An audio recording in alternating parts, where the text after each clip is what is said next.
मुस्लिम धर्मियांचा बकरी ईद सण जवळ आल्याने या पार्श्वभूमीवर येवला तालुका व शहर पोलीस ठाण्याच्या वतीने माऊली लॉन्स विंचूर रोड येथे शांतता समितीची बैठक आयोजित करण्यात आली होती.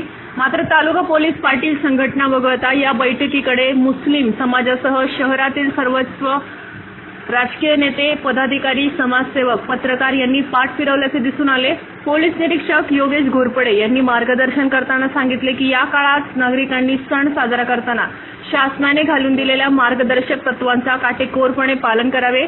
शहर तसेच तालुक्यात धार्मिक तेढ निर्माण होणार नाही आणि सामाजिक सलोखा टिकवण्यासाठी सर्वांनी प्रयत्न करावे असे आवाहन व्यासपीठावरून केले. यावेळी तालुक्यात शहर पोलीस अधिकारी, नगरपालिका अधिकारी, पशुवैद्यकीय अधिकारी उपस्थित होते. परंतु सदर बैठकीस ग्रामीण भागातील पोलीस पाटील वगळता राजकीय, सामाजिक क्षेत्रातील पदाधिकाऱ्यांनी पाठ फिरवल्याचेही दिसून आले. Star news bureau, Nashik.